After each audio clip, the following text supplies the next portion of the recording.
Hey boos, in this video, I give commentary based on my opinion. Nothing is to be taken as factual.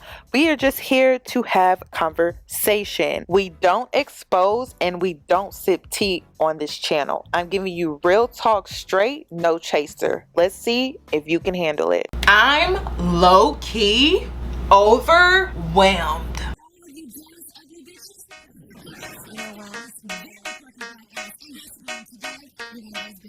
Cause I'm a boss. Oh, hell no.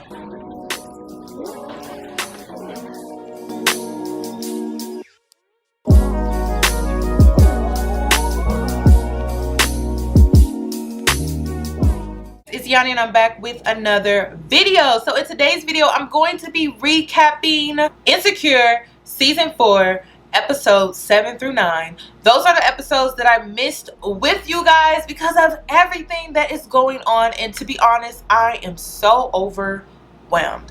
So I wanted to take your mind off of everything that's going on, the historic events centered around Black Lives Matter.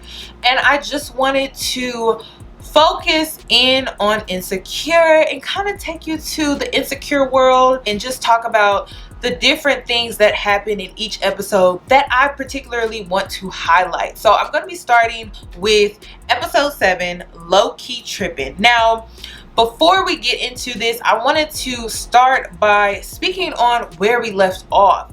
So we left off with Issa walking up to the Ethiopian restaurant, seeing Molly at the bar, and Issa was like, you know what, not today. She gets back in her car and she drives off. But what we did not see was that Molly saw her first. So now Molly is feeling some type of way. Issa was already feeling some type of way. Molly, to me, wants Issa to apologize. But when in reality, she has not addressed Issa in a way to where it would put her in a space to where she would need to apologize. I feel that Molly is wrong for what she did at the block party. Now, if we can get into the other issues pertaining to their friendship, that we can't get into until Molly decides to express what those issues were. Because when we look at it from the block party, which was the huge blow up, it was like blindsiding Issa. She didn't even know what she really did wrong until Molly started lashing out. And that's not how you handle things. So Molly was wrong. Molly should apologize, but we all know Molly. She's the self-righteous friend, and so she's never going to apologize. And Issa's not in a space anymore where she's wanting to be apologetic for things that she knows she didn't do or she isn't wrong for doing. This episode really just focuses on Molly. Now, I want to skip forward to the vacation. What I did not understand was, why did Andrew invite his brother knowing that he was one of those micromanaging vacationers, especially when it was Andrew's and Molly's first vacation? Why did Andrew invite his brother when he knew how his brother could be on vacation? I just didn't understand that. And clearly this was a vacation because they packed as if it was a vacation. So I don't understand why Andrew would invite his brother or vacation with his brother for the first vacation that they have together. I just didn't understand that part. Now, let me dive into the blow up between Molly and Andrew's brother. The number one thing that I did not agree with, and I don't like when people do this, I don't care what your ethnicity is, what your background is, what your experiences are, if it pertains to your sexuality, your race, your religion, whatever. You never belittle the next person's experience because it is their own experience and they have valid reasons to feel how they feel pertaining to their experiences. Now, in that moment, he could give an opinion on how he felt pertaining to the experience that they both shared with the whole room key towel situation, right? But what I did not like was when Andrew's brother took it a step further and tried to belittle every racial experience Molly has ever had as a black woman. That is the issue that I had with the episode. And this is the question that I also have. Is this what it looks like to be in an interracial relationship where you get into these very, very sensitive conversations with your spouse's family and how they try to belittle your racial experiences? And then with the climate of everything that is going on today in today's world, I just feel like that's really not fair. And that's a huge turnoff for me as a black woman dating interracially, because I never want to be put in a position like that where I'm literally trying to defend not only myself but my culture, my experiences, everything that I've gone through to anyone. You either get it or you don't. I hate it when people try to belittle the next person's experiences as if they are not that bad. Well, I went through this, that's not nearly as bad, or I went through that, that ain't even all that. Like, I don't like when people do that. Everyone has valid reasons to feel how they feel pertaining to their own experiences, and we shouldn't belittle them for those experiences and how they feel about those experiences that they tend to speak on. Moving on to the moment where she realized that maybe she does take every little thing personally, because personally, I don't feel like the towel card situation was really that big of a deal. As a black woman, I pick and choose my battles. And sometimes I have to ask myself, okay, is this person being racist, or am I just being sensitive? Do I have anxiety because I am black and because of my past experiences? And so now I feel like I may be dealing with racism, or maybe it's just all in my head. Sometimes we as black people, we have PTSD when it comes to racism, and so sometimes we label things to be racist when in reality they're not. I think that was the issue that Molly was facing, and something that she kind of reflected on and realized while she was sitting on the beach.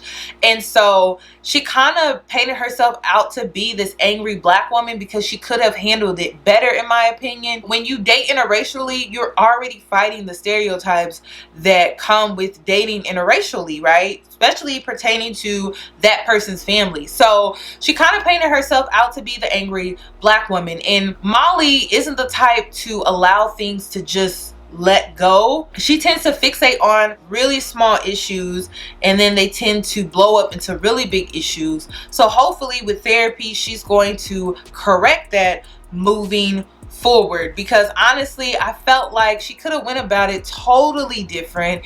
And it kind of reminds me of the situation with her dad. If her mom isn't tripping, why are you tripping? I mean, this happened years ago. Why are you so bothered? And it's because when Molly paints men to be perfect and then they don't live up to it, she is disappointed. So Andrew, she's trying to really make it work with Andrew because she realizes this about herself, and now she's trying to hold on to Andrew, and she's trying to give him room to not only make mistakes, but also she's trying to give him room to grow on her and not try to paint him out to be this mold that she has in her head about what a man should be, what he should look like. Because let's think about it, Molly didn't even want to date interracially, and now she is dating interracially. So she's making small steps towards growth, but at the same time they're really baby steps, and she's moving at a very snail pace. So moving on to episode 8. In episode 8, they titled it Low Key Happy. Now this was my absolute favorite episode. The reason why Insecure is such a great show is because Issa is not afraid to bring on black creators. Let this be a lesson for all the production companies out there. Issa is not afraid to bring on black creators, and she even allowed the character, I don't know her name, but she is Kelly on the show. She allowed Kelly to write this episode, and she did a phenomenal job. It was so real, it was so down to earth, and it was just perfect. It was everything that I believe the viewers wanted to see. I think we wanted to see this conversation. We wanted to see this because a lot of us don't even get this when it pertains to exes, situationships, men that we were just dealing with. We can't even put a label or a title on it, but we dealt with them, and sometimes we never got the closure that we wanted. They did a whole sit down, and honestly all of my questions were answered except for this one thing. Is he really trying to take Issa seriously, or is this casual? That's the question that I have, right, for episode 8. Is Lawrence trying to move forward with something serious, or is this just casual? We cannot make assumptions. When it comes to dating, when it comes to men, as a woman, you can never make assumptions, because what men process, they process their way. What we process our way. which means it's different. So I don't think that Issa and Lawrence are on the same page, and I felt like they kind of rushed back into bed with each other, and I do feel that that could possibly be a mistake moving forward, but I'm not really sure. So when it comes to this sit down, the main thing that I wanted to highlight, because the mothers of YouTube, if you are new to my channel, all the women on YouTube who give advice about men and masculinity, my favorite here on YouTube, her name is Chloe. She's constantly educating the younger women on YouTube about men and masculinity, women and femininity, the yin and the yang, and how we as people both carry each energy, but they have to be balanced. So when it comes to a man, his masculine energy has to be higher than his feminine energy, or else he will feel emasculated. So in this episode, we saw Lawrence express to Issa that he felt emasculated because he couldn't find a job, he couldn't hold down a job, he didn't have his career job, and he felt like he was just losing in life. And so that was something that he was struggling with when it came to their relationship. Meanwhile, Issa was taking it as though he didn't want her, he was not even sexually attracted to her anymore because they weren't even having sex. So it's just interesting how you see the dynamic of a man, he feels emasculated, versus the woman who is feeling that she is not wanted by her man, all because he feels emasculated. So that's why when it comes to energies, masculinity, feminine, we both carry each energy. Depending on how you carry yourself, you have to balance out which is more for you. Like, are you more masculine? Are you more feminine? Or are you more feminine or more masculine? It's really not about gender. It's more so about your energy and how you tend to balance them out. So Lawrence is the type of man that wants more masculine energy, and he feels that if he's not at a high level of masculinity, he feels emasculated. So it was interesting to see that whole conversation and dynamic kind of play out, because it was very, very interesting and it was very real, and I really, really enjoyed episode 8. However, I do feel that Issa may have played herself by jumping in the sack with her ex. Why? Because there are no boundaries.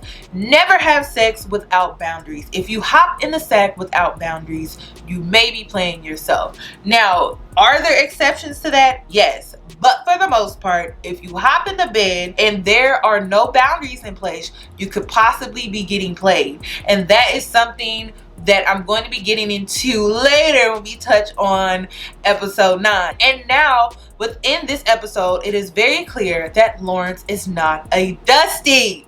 So I wanted to talk about that. Yes, it is possible. It is possible that some of these little potentials that be running around out here could live up to their potential. So that is basically what we're seeing. However, Issa didn't get that. She got the working potential versus Condola got the actual potential. He was actually flourishing in his potential versus Issa got the, I mean, he got potential, but he ain't who he needs to be for me. You know, that was the whole issue to begin with, was we didn't know if Lawrence was a Dusty with a job or if Lawrence was a new person. And it's clear that he's a new person. And why do I say this? He's out here job hunting in his career field. He's getting offers at that. And then not only that, his characteristic. Let me zoom in on this. The reason why I don't feel Lawrence is a Dusty anymore, he has graduated to a man. It is because he has reflected on his mistakes within his past relationship. Now, what does that mean? That means he has hit certain growth spurts by being a part of a breakup, right? He was a part of a major breakup, a 5-year relationship breakup, and he was able to reflect on his mistakes. He did not blame Issa for everything. He did not blame Issa for everything pertaining to why they broke up, because clearly he admitted that when they had their sit down, and he said that he felt emasculated because he didn't have a job. He couldn't let go of this idea that he had to have his own business within his career field, and because he wouldn't take an entry-level job, he was jobless, and so he felt emasculated. But this is a man that could admit his faults. Dusties don't do that. So For me personally, I do feel that Lawrence has graduated from Dusty to man, which is a wonderful thing. But you can't always bank on that. You cannot always bank on the fact that a man who is a potential will one day graduate to being a man. You have to leave people where you meet them. If you met him in his potential stage, you need to leave him in his potential stage, or make him a friend zone him until he comes out of that potential stage. Other than that, I would not bank on a potential, period, because he may never live up to it. He may never live up to the potential. I've seen it. Some men are just lazy. Dusties are lazy. Dusties who are Dusties, they will never live up to their potentials. But I have seen it where a man could go from being a Dusty to graduating to being a man, and that is what has happened. And how was Lawrence able to go from being a Dusty to being a man? He learned from his mistakes. He didn't blame everything on Issa, and he was able to reflect on his past behavior, and moving forward, I'm pretty sure he would not do it again. I get good vibes from Lawrence. I feel like he's a good person. Moving on to the current situation with Issa, going into episode 9. Hurt people do hurt people. Episode 9 was titled Low Key Trying. So this was the episode where Molly and Issa link back up. Now, we've all seen this with our girlfriends, girls that we have had a major falling out with. Then all of a sudden, we give them the benefit of the doubt. And me personally, I couldn't be in no fake, and excuse my French, fake ass relationship like this. When they were in the living room playing cards, I'm just like, I could never fake it like that. We have to clear the air. I'm an Aries. If the tension's there, I can't function. My eye will start to twitch. I have to be comfortable. I'm at an age where if I'm not comfortable, I'm not going to be in that environment. And if I can't be 100% myself, I have to tiptoe, I have to walk on eggshells, then I don't want to be in that environment. That whole scene that we saw in the living room was just fake and phony, and it could never ever be me. I did feel when they met at the diner that was more real and authentic, but I was still hoping that they would address the issue, the elephant in the room, and they never did. They never addressed it. And that is the issue with their friendship, is that they never address the issue. They tiptoe around it, and they wait for the other person to bring it up. And I'm not that type of person. I'm going to take control of the situation. I'm say, hey, I didn't like how we had that huge blow up at my block party. I felt truly disrespected because it was at an event that I had been working on for months, and I felt like you weren't a good friend in that moment for ruining my event. And then we could have went on from there, and I would have been apologetic to maybe some things that I was doing that I didn't know or didn't realize. I would have definitely had a conversation to clear the air before we even got to the living room scene. I cannot function like that. I'm just not that type of person. I can't